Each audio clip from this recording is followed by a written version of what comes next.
I'm Kate Ward, and this is your Dickman Farms Smart Gardening Tip. And today, we're talking from home.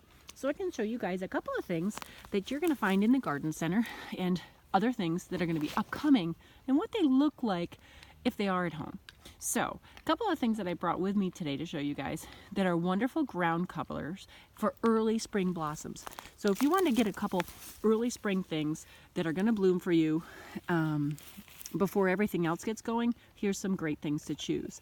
These are two types of phlox, and phlox is just wonderful because it only gets about 6 inches high, but it forms a nice big mat.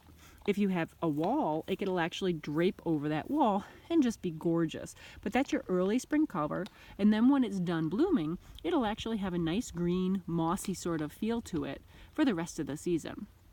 Also, I brought home with me this dianthus. Isn't it great? They tend to have sort of a carnation-like flower, and they have this sort of spicy fragrance, or most of them do.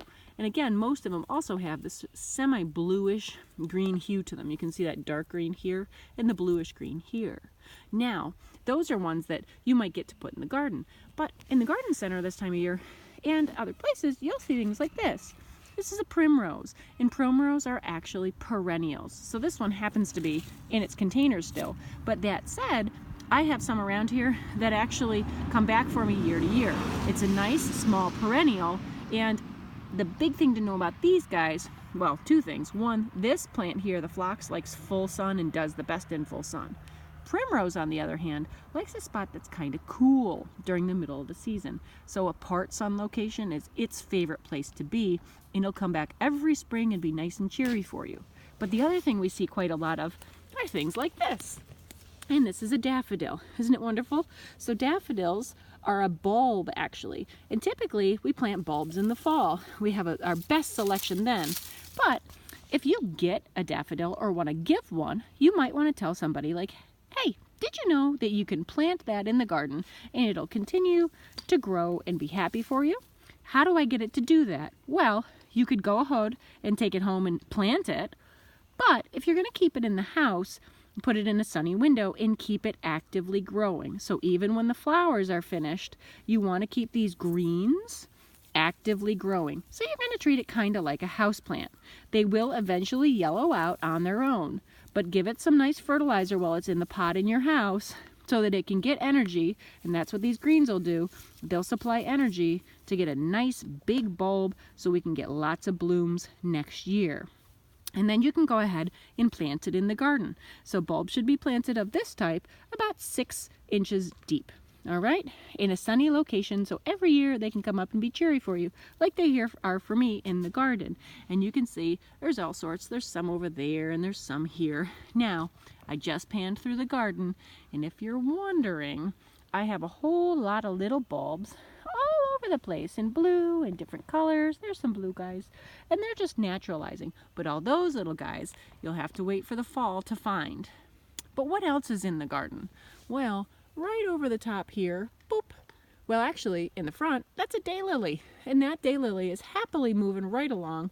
And hidden within it are also some daffodils. You can just see the yellow. They're sneaking, they're sharing space. So, but beyond that, that reddish thing is the thing that we're interested in, because this is a great early season garden. So I have some later flowers, but that will be peonies. So those sort of reddish color, it gets you a wonderful early red in the garden. And you're going to find those coming up as early as probably next week in the garden center. So keep posted. This here is another type of peony. It's a tree peony. And it looks so different than the others because it forms a woody stem. So unlike these guys that were coming back from the ground, so I had cut them off at the ground in the fall, these guys I left alone because it gets little leaves off of these. So eventually with tree peonies, they get bigger, I get flowers higher. So it's a fun one to have if you haven't had them. Another fun one is this plant. This is a poppy. So poppies are really cool. They like full sun, and they don't like to be moved. So put it where you want it and just leave it there. But the thing to know about poppies, aside from the not moving trick, is they're gonna come up and they're gonna give you big flowers, and then they're gonna disappear. You're gonna say, I think it died. So resist the urge to plant something where the poppy was, because it goes summer dormant. So you'll get it full through the spring, it goes summer dormant. So plant some other things near it that will take over where it was.